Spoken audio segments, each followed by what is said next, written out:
Olá, nós estamos iniciando o programa em discussão com vida e hoje estou recebendo aqui a honrosa presença do professor Luiz Antônio, que é o presidente do Simpro de São Paulo, e também do professor Celso Napolitano, que é o presidente da FEPESP, Federação dos Professores do Estado de São Paulo. Muito obrigado pela presença de vocês e parabéns pela luta que vocês têm travado em defesa dos professores, das professoras, do magistério aqui no Estado de São Paulo. Tanto a Federação como o Simpro de São Paulo têm feito um trabalho muito importante na defesa dos interesses trabalhistas, funcionais e sociais dos nossos professores.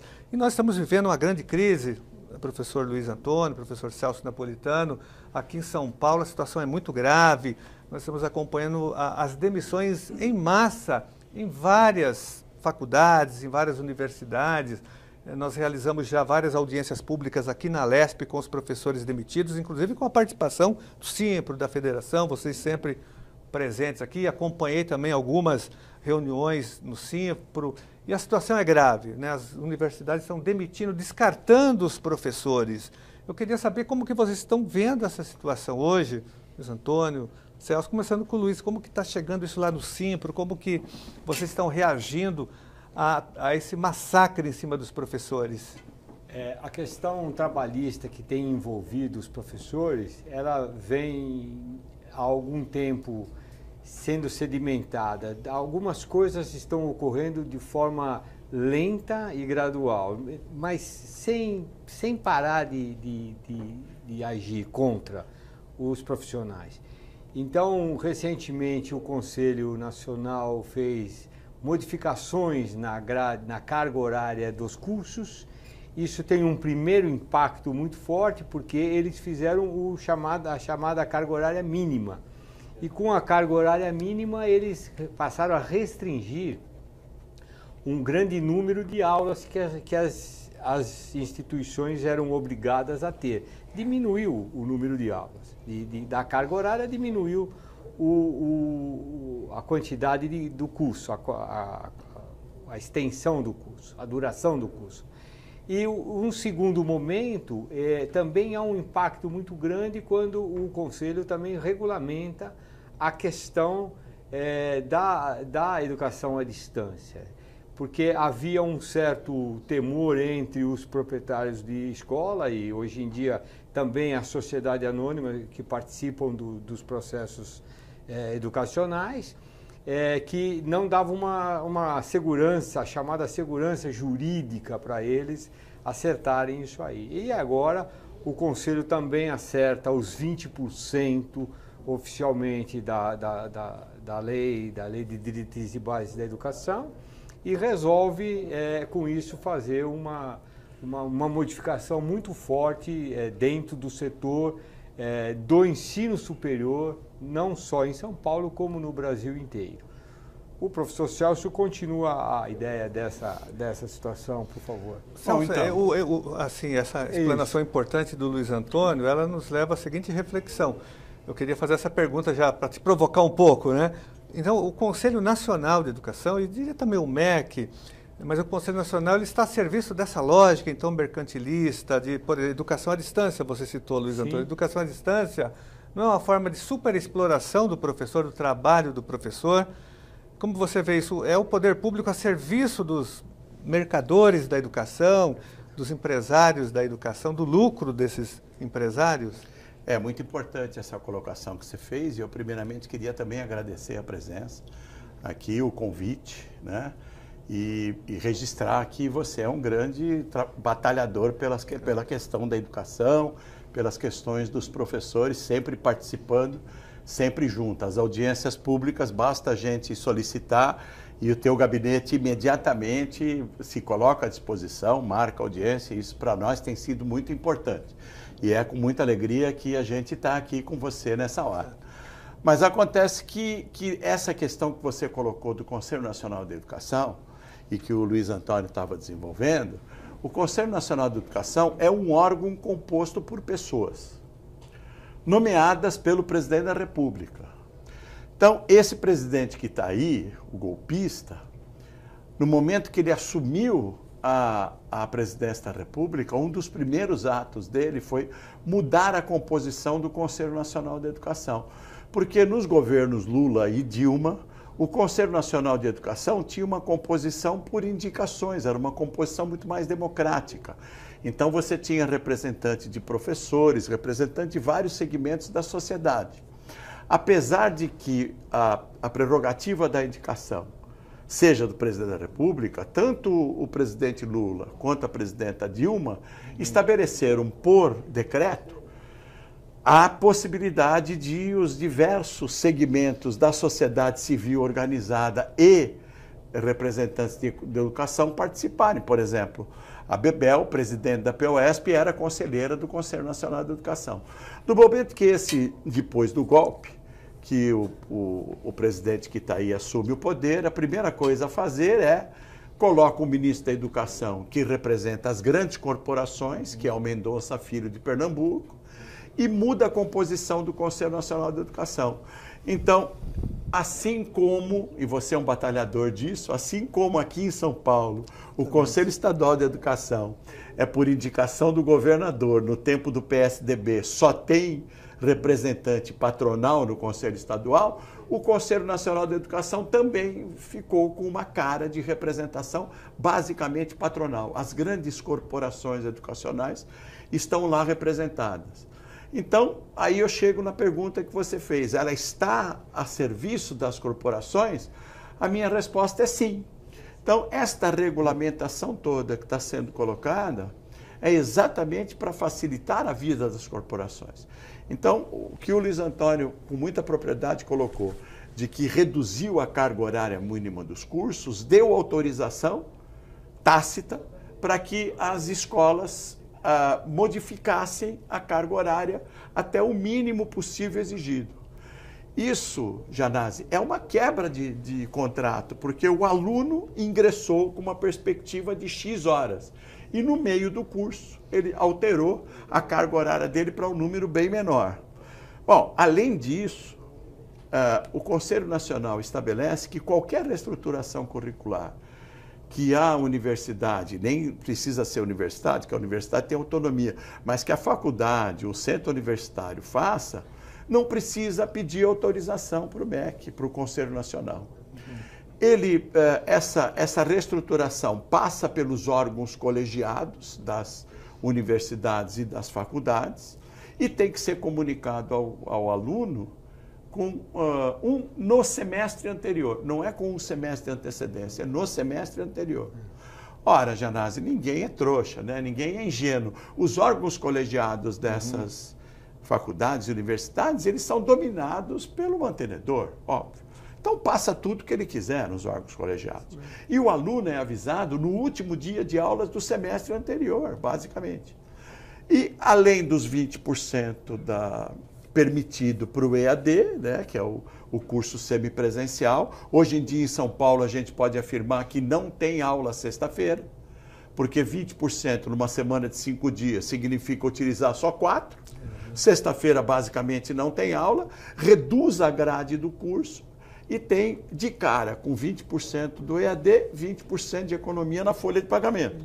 E com a reestruturação curricular, um número ainda muito maior de economia e daí vem as demissões dos professores. Fora o fato de que eles demitem professores que ganham um salário maior para contratar professores no plano de carreira deles com um salário inferior.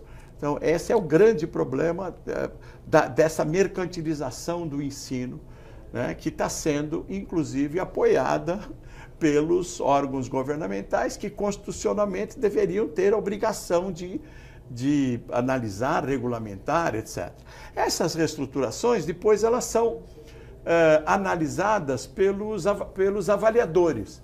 Mas acontece que os avaliadores são colegas nossos, professores universitários, mas eles são manipulados. Nós tivemos o caso são manipulados e manipuláveis, né? Nós tivemos o caso de uma universidade em São Paulo que estava devendo salário aos professores por 3 meses e os avaliadores aprovaram os cursos com nota 4 dessa universidade. Então, é um verdadeiro absurdo. Além disso, só para ter o raciocínio, você complementa a redução trouxe de 4 aulas por dia para 3 para 3 aulas.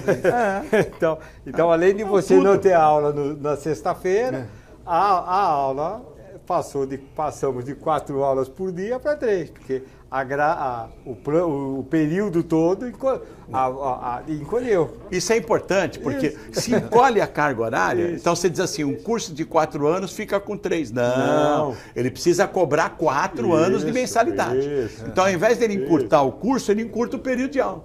Nós tivemos um caso em São Paulo de universidade que de 6 aulas passou para 4. Ele economiza na contratação de professores. Mas ele mantém o aluno pagando as 48 mensalidades. Isso, sem dúvida. O aluno paga os 4 anos, como disse o Celso, o aluno paga os 4 anos, mas tem menos aulas por dia. E aí, então, o professor é menos utilizado e, consequentemente, ele economiza na folha de pagamento.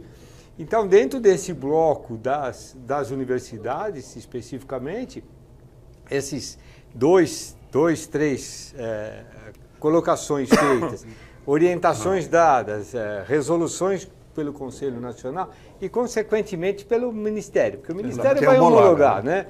Mas o Ministério, no final é o Ministério, mas o Ministério homologa praticamente o que o Conselho determinou, não é? Com essas modificações, resoluções tomadas, você diminuiu a necessidade de professores na escola. Então, esse é o primeiro impacto que você tem vindo do Ministério da Educação. Então, você tem um corte de pessoas que o Ministério da Educação permite porque fez... Avalizado pelo Ministério, que fez essas orientações. Conselho. Só antes de te perguntar levantar uma questão, Luiz Antônio, é só uma observação. Você citou muito bem a questão do Conselho Estadual de Educação. Nós temos uma luta aqui que é pela democratização do Conselho Estadual de Educação. Nós queremos que haja eleição para a escolha dos membros, tem que democratizar as escolhas, né? Você não pode depender de indicação do governador, isso é um absurdo total. Inclusive tem projeto de lei tramitando aqui, nós estamos tentando aprovar. É difícil, mas é um absurdo aqui que no Conselho Estadual, além dos representantes dos donos das escolas, nós temos também ex-secretários de educação, Rosidel Bauer, Guiomar Namo de Mello, então virou ali um cabide, né? E eles... Um cabide tucano, né? Exatamente, do tucanato, que eles continuam influenciando negativamente a educação do Estado de São Paulo, sobretudo a educação pública, mas essa é uma luta que tem que ser feita nacionalmente, nos estados e no Conselho Nacional. Muitos também. estados a representação é democrática. Mas aqui em São Paulo é uma luta que você vem travando, com certeza. Uma luta dura. E agora nós temos que levar essa luta para o plano nacional, né? Para o Conselho Nacional ter esse processo de democratização. Mas eu queria perguntar, Luiz Antônio, o que eu recebo muitas denúncias, e fui professor muito tempo de universidades e faculdades privadas aqui, da Unisa, enfim, e o que eu tenho conversado muito com os nossos colegas professores, eles me dizem o seguinte: olha, eu estou fazendo mestrado, eu estou fazendo doutorado, mas eu tenho que fazer escondido, porque a hora que a universidade souber, ela me demite, porque eu vou entregar o meu certificado, meu título, né, de mestrado, de doutorado, e eles não querem me pagar 5% a mais. Então, uma professora outro dia me disse: olha, eu terminei o meu doutorado na PUC, a hora que eu fui entregar no RH, eles me disseram: melhor você não entregar, porque eles vão te demitir, porque você vai ganhar um pouquinho mais. Eu queria saber se isso acontece de uma forma mais geral.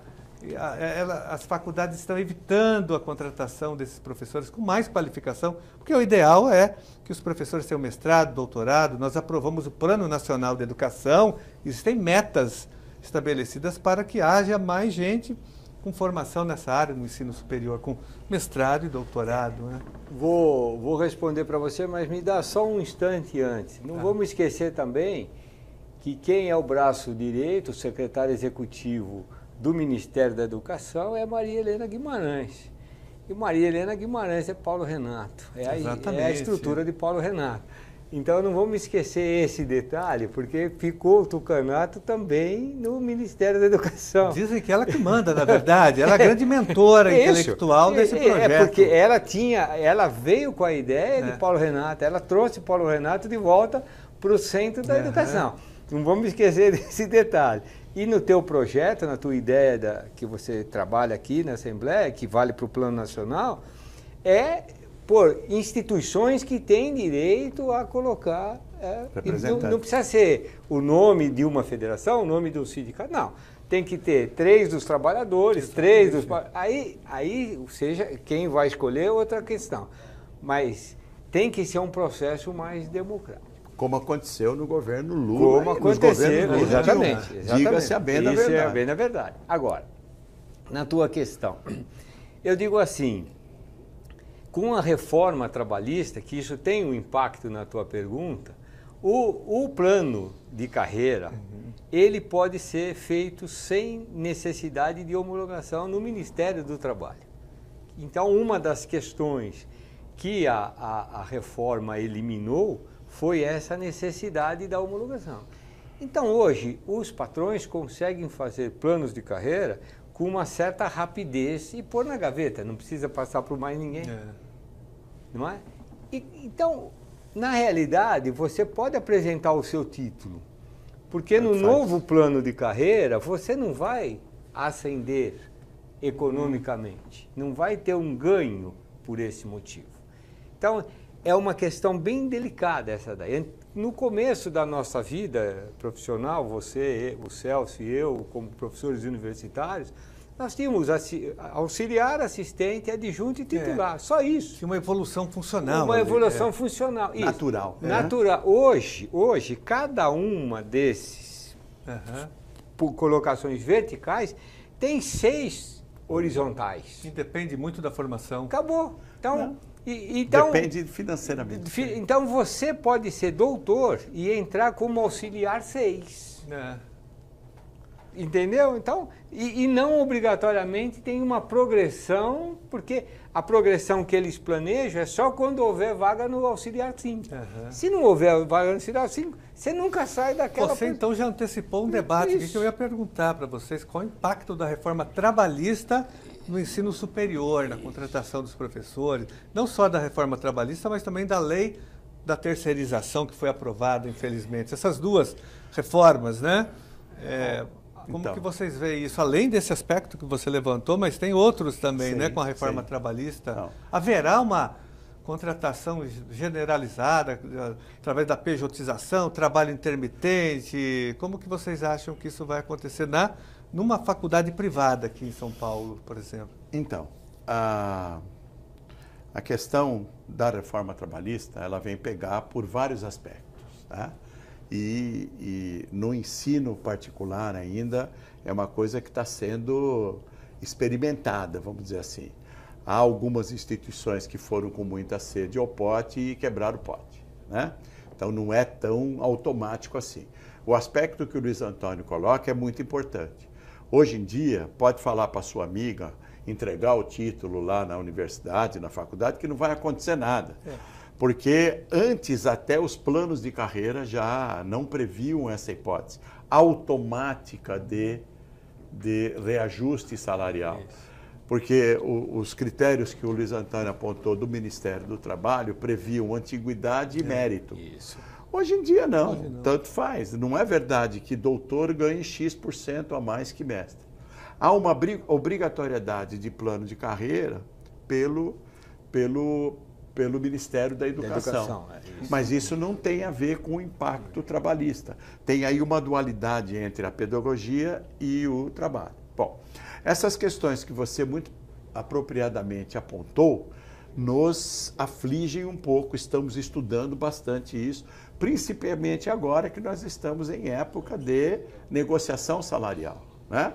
No início do ano, a nossa database é 1º de março, então nem sempre a gente consegue negociar até 1º de março, ela se estende, etc. e tal, mas é a primeira categoria, basicamente grande, que está enfrentando os impactos das reformas trabalhistas, dessa reforma trabalhista.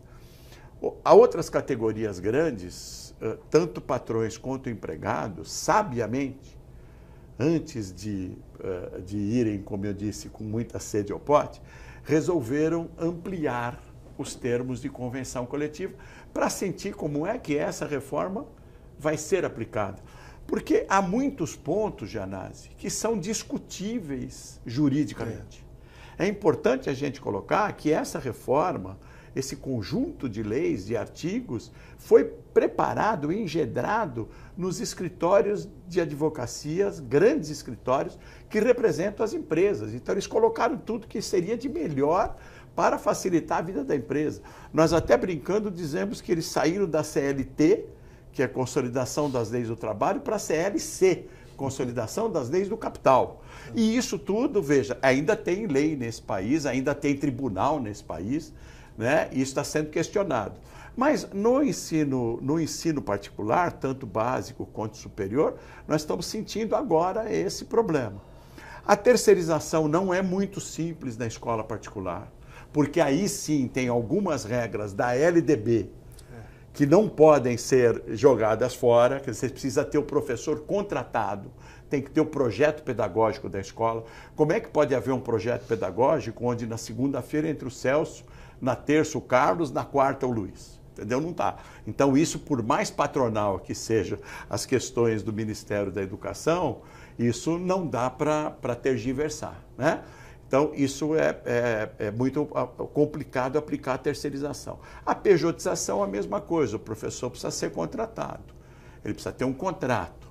Houve aí algumas ideias malucas de aplicar ao professor o contrato intermitente, mas é um absurdo. Dizer que o professor trabalha toda terça-feira, das 7 a meio-dia, ou das 7 às 10, das 19 às 22 numa escola, e dizer que isso é intermitente, nem um estudante de primeiro ano de direito vai aceitar uma coisa dessa.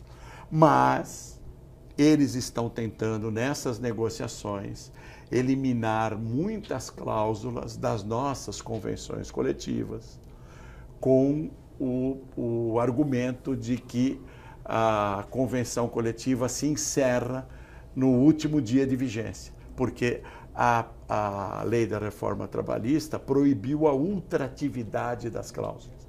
Ultratividade significa que elas continuariam a vigir até que outra convenção, outro instrumento fosse assinado. Como ao fim da ultratividade, eles estão se aproveitando disso e ameaçando nessa negociação retirar muitas garantias que os professores têm nas relações de trabalho há 20 anos, basicamente.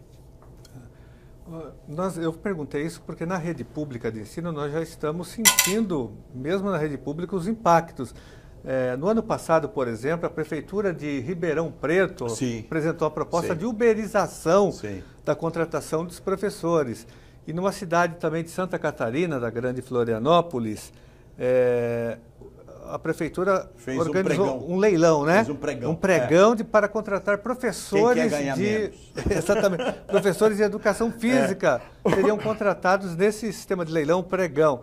Isso na rede pública. Eu fico imaginando na rede particular, que fica muito mais vulnerável. Nós vamos só fazer um rápido intervalo e voltamos fazendo esse importante debate sobre a precarização da contratação dos professores da rede particular de ensino no Brasil e aqui em São Paulo, que nós estamos debatendo com o Simpro e com a FEPESP.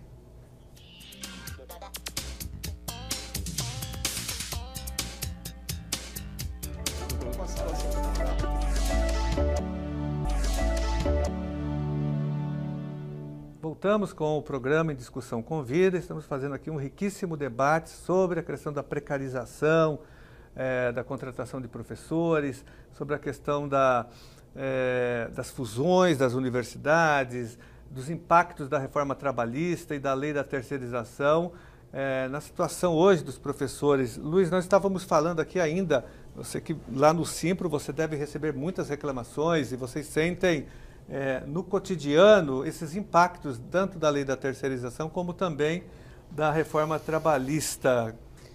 Isso tem acontecido com frequência, nós temos tido várias leituras da legislação. O que aconteceu foi que a lei foi efetivada em novembro e depois o governo edita uma medida provisória para acertar alguns aspectos que a própria lei estava falha, como aquele, por exemplo, da mãe lactante que podia trabalhar na plataforma de petróleo sem nenhum problema, que é coisas absurdas que a lei previu. E o governo edita uma medida provisória para corrigir. Essa medida provisória, que tem vigência de 120 dias, é isso? Uma medida Agora provisória? foi renovada até abril. Até abril. Mais 60 dias. Mais 60 dias. Ela recebeu praticamente 900 emendas.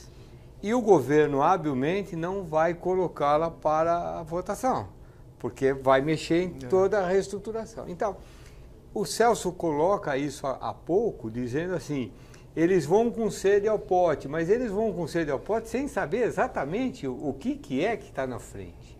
Porque há ações do Supremo Tribunal Federal, de todas as formas, contra a legislação trabalhista, questionando a constitucionalidade da reforma trabalhista. Então, mexer nisso rapidamente é uma coisa complicada.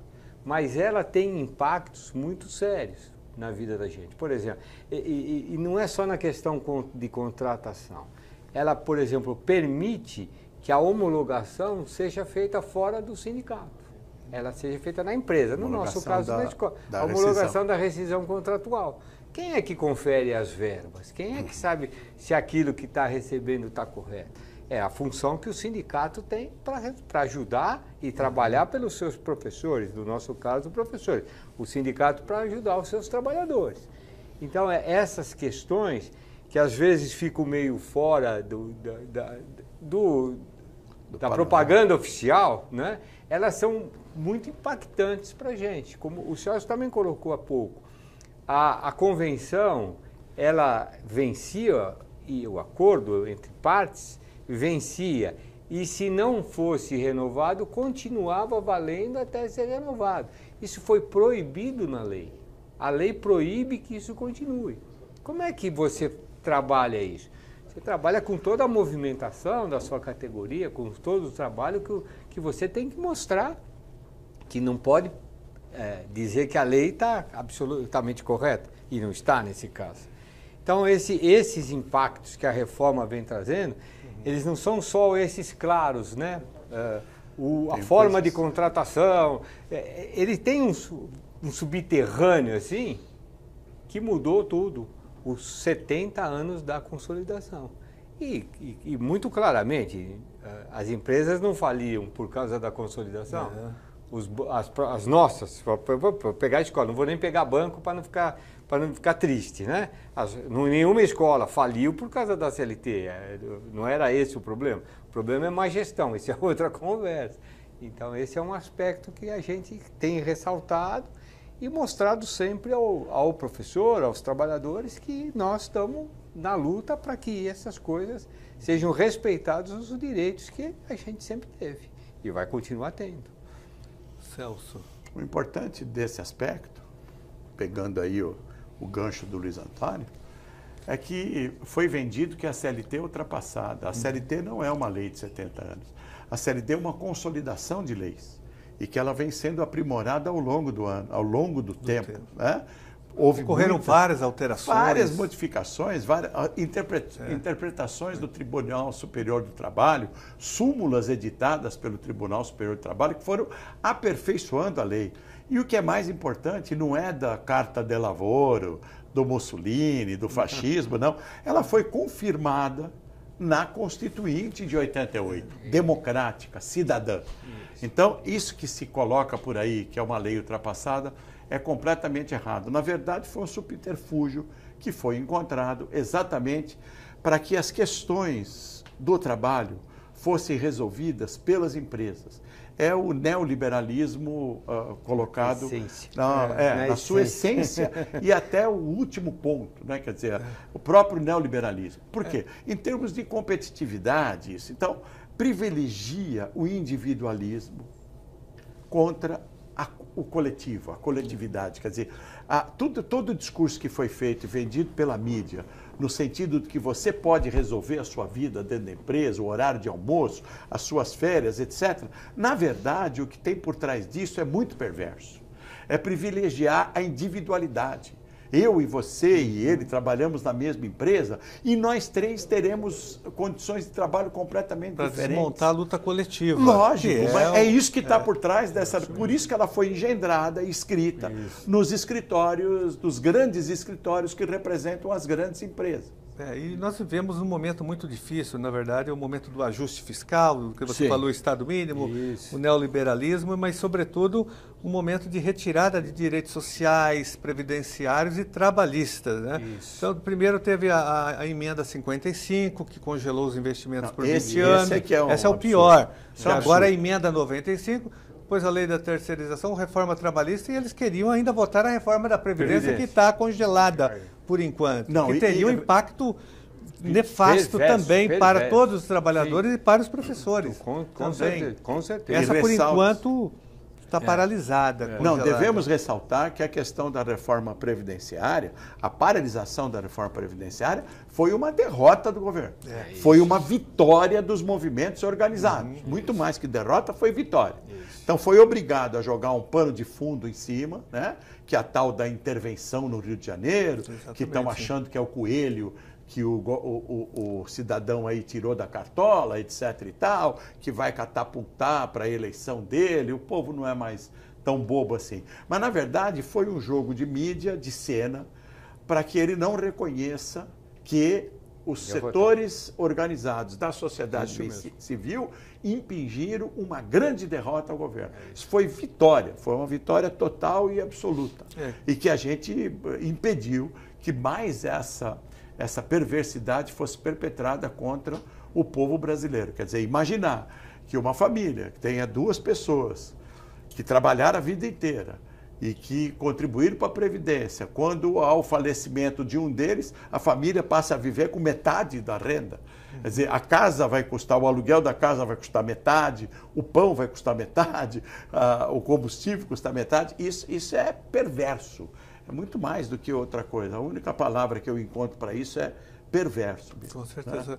Luiz, tem uma questão também importante para a gente conversar aqui, que é a questão das fusões, né? Você está tendo, e também as incorporações, a Laureate que vem e incorpora a Embi Morumbi, a FMU, a Croton, a Estácio, a Anguera, e com isso nós tivemos demissões em massa, aqui principalmente em São Paulo. A Estácio chegou a demitir 1.200 professores no Brasil todo, no Brasil inteiro, né?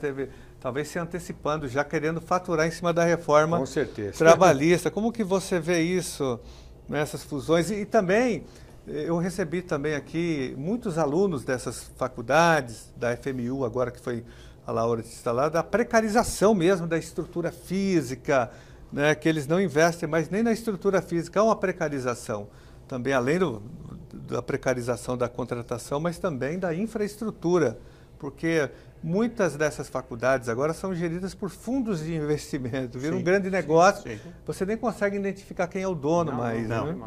É mais difícil até para vocês negociarem também, para achar o negociador. Essa é uma modificação que nós estamos sofrendo há um tempo, nós estamos vivendo há um tempo, é uma modificação forte. Elas começaram com a ideia de pequenas fusões e tal, e de repente foi ganhando massa, né? Fazer massa crítica para instalar na Bolsa de Valores. Então fez o processo de ações para vender ações pelo mundo inteiro, na Bolsa de São Paulo. Tem fundos de investimento dos Estados Unidos que investem nas nossas... investir para compra. E que é lucro. Que é lucro. Esse é um modelo. O outro modelo é o Laureate, que é proprietária exclusiva de empreendimentos. Então, a Laureate... é americana. A Laureate é uma universidade americana. Mas ela não está na Bolsa em São Paulo. Não, porque ela fechou... Ela compra para ela. Ela compra para o grupo. Aqui em São Paulo ela tem a FMU e a Embi Morumbi. E a Embi Morumbi. FAAN. Tem também no Porto Alegre, Rio Grande do Sul. A Uniriter. E vai no comprando. Nordeste, Norte ela tem. Tem, mas essa é diferente. E tem o modelo velho, que são os antigos proprietários, que ainda, mantenedores que ainda existem. O que eu penso nessa questão que você traz, que eu acho que vale a pena ressaltar, é que aquelas grandes instituições, como o caso específico, vou falar da Croton, que tem 1 milhão de alunos, ela não tem nenhuma implicação na LDB. Ela não é obrigada a ter 1/3 de mestres e doutores, ela não é obrigada a ter... Por que ela não é obrigada? Porque ela não é uma universidade, porque ela não é um centro universitário. Então, a partir desse momento, apesar de... Elas são instituições isoladas. Faculdades são isoladas. Faculdades isoladas que eles têm aí.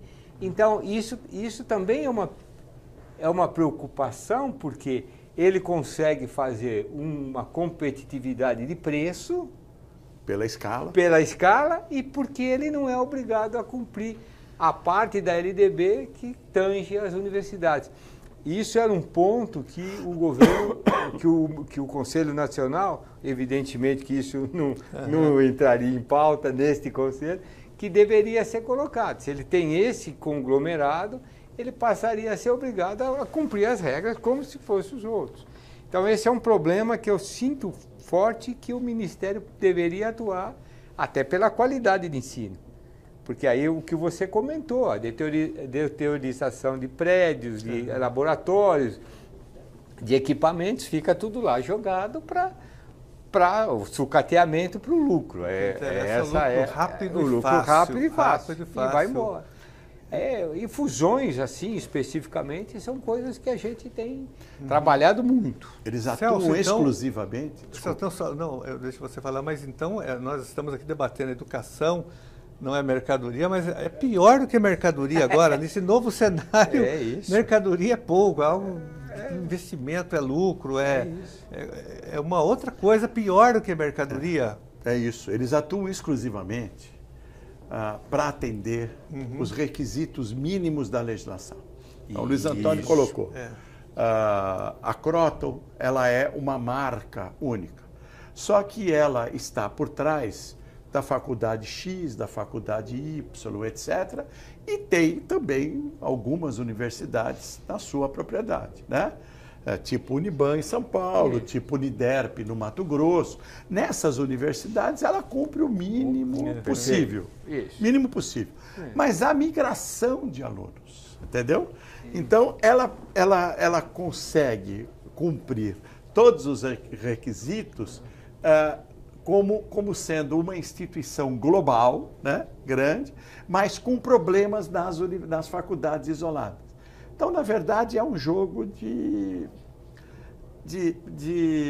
enganação. Né? Eu estava procurando uma palavra menos drástica, mas é uma enganação. Porque essas empresas, Carlos, você matou a charada. Esses grandes fundos de investimento, eles não vieram para o Brasil para ajudar o brasileiro a se qualificar, para melhorar a educação brasileira. Muito pelo contrário, eles vieram para cá para oferir lucros e encontrar uma janela de oportunidade excelente. Um plano de inclusão social, que era um plano maravilhoso, que foi engendrado no governo Lula, foi deturpado.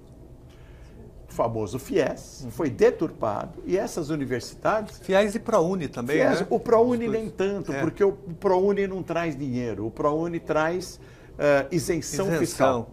E aí, olha, eu até acho interessante, porque universidade, Carlos, infelizmente, não paga impostos.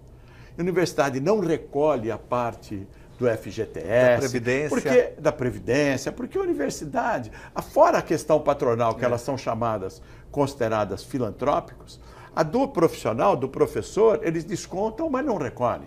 O FGTS não recolhem e não sofrem nenhum tipo de penalidade, porque escola no Brasil não pode ir à falência, porque é uma organização social. Então, eles enxergaram essa janela de oportunidade e aí, como o Luiz Antônio estava dizendo, enxergaram uma possibilidade de uma economia de escala. Isso. Colocaram as mensalidades num patamar, para eles, ótimo, e o governo pagava a bolsa no nível de mensalidade que eles estipularam. Eu usava duas imagens dizendo, primeiro que era a farra do FIES, capitalismo sem risco, né? E o segundo que eles vendiam mercadoria no atacado a preço de varejo. Quer dizer, o governo deveria, o Ministério da Educação deveria dizer, bom, eu estou comprando, eu estou financiando 2.000 vagas, então eu vou discutir o preço. Isso. No momento que o governo quis basicamente regulamentar isso, houve uma crita geral. Então, naquele momento, houve essas grandes incorporações e essas grandes fusões. Como acabou o dinheiro do FIES, porque há que lembrar, aliás, se você me permite, a FEPESP editou um livro chamado O Negócio da Educação, que demonstra muito bem isso. Então, em 2014, as escolas particulares de ensino superior levaram do Tesouro 14 bilhões de reais. Naquele mesmo ano, a Odebrecht, que estava construindo levaram 5 bilhões de reais, só a Croton levou 5 bilhões. A Odebrecht estava construindo submarino atômico, levou 1 bilhão de reais do Tesouro. Para você ter uma ideia, e tinha um submarino lá para poder comprovar. Né? Então, e na educação não tinha nada. Eles estavam jogando aluno. Então, eles utilizaram isso tudo vendo uma lucratividade fácil. Quando esse dinheiro do FIES rareou por toda a crise econômica, eles encontraram uma outra saída agora, que foi a reestruturação curricular. Isso. Entendeu? Então, essa diminuindo a carga horária e o número de professores. É isso, e para cumprir o mínimo, eles dão o mínimo de experiências nos laboratórios e o resto está sucateado. Nós temos um caso muito exemplar que eu já acompanho há um bom tempo, que é a Uniesp, da Unesp, né?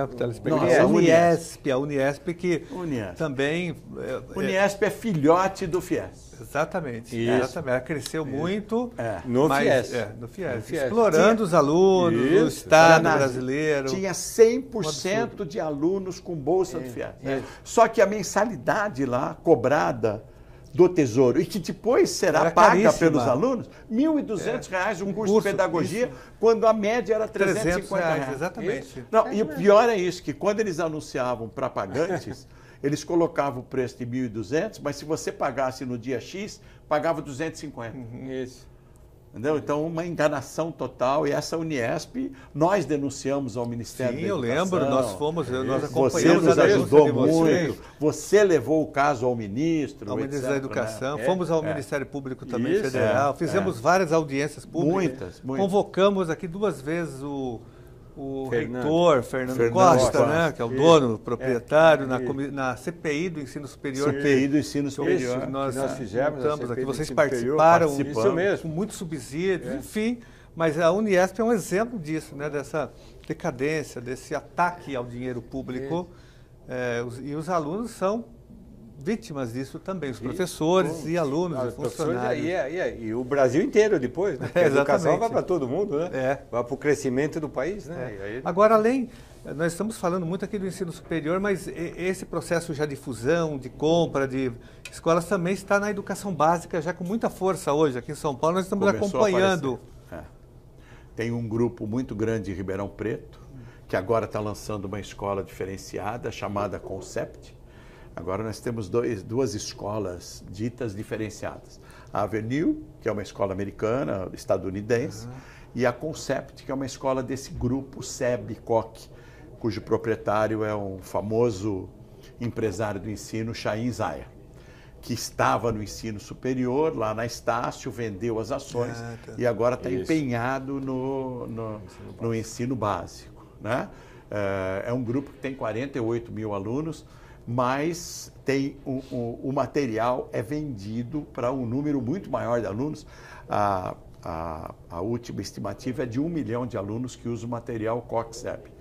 E agora já tem um outro grupo. Com o Pueridomus também dele. Comprou o Pueridomus aqui, está fazendo incorporações. Também material do Pueridomus. Também material, Esse material ele pode ser vendido para as prefeituras, redes públicas. Esse é um dos grandes problemas. Esse é um dos grandes problemas. Vendido para escolas públicas, vendido para várias redes municipais. Várias redes municipais. Quer dizer, precarizando o trabalho do professor na rede municipal, obrigando o professor a seguir currículos engessados, que não condizem com a realidade daquela população. Quer dizer, o Brasil é um país que joga fora Paulo Freire.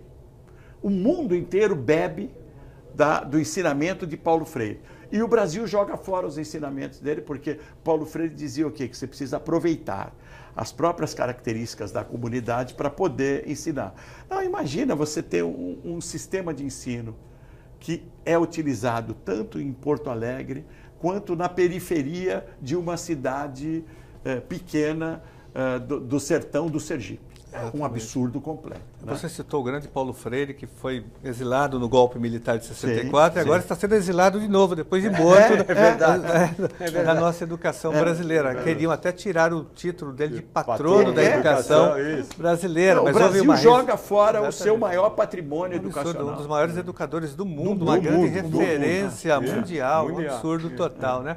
Nós já estamos chegando aqui no finalzinho do nosso programa, mas eu quero muito agradecer a presença de vocês e eu tenho certeza que haverá muita resistência, o Simpro está fazendo a resistência, a FEPESP também, todo o estado de São Paulo, que nós vamos continuar lutando contra a precarização e vamos lutar agora pela revogação também da lei da reforma trabalhista, da lei da terceirização, da PEC 55 e eu quero mesmo parabenizar vocês pela luta que vocês têm travado, eu quero dar o meu testemunho aqui que o Simpro São Paulo faz uma grande luta, a FEPESP também, os vários Simpros, enfim, a luta de vocês é uma luta difícil porque vocês enfrentam os tubarões da educação, os mercenários, as empresas, não é fácil fazer essa luta, até porque os professores são assediados, são ameaçados nas escolas, o professor nem pode participar de uma assembleia do Simpro porque ele é demitido, ele é perseguido depois, então é um trabalho muito difícil de vocês, mas contem com o nosso total apoio aqui na Assembleia Legislativa e parabéns mesmo e muito obrigado pela presença de vocês, eu tenho certeza que a contribuição foi muito grande, que o telespectador entendeu melhor a gravidade da situação, mas que a luta, a resistência do Simpro São Paulo e da FEPESP. Muito obrigado, viu, pela presença de vocês. Nós que agradecemos. Obrigado. Nós que agradecemos.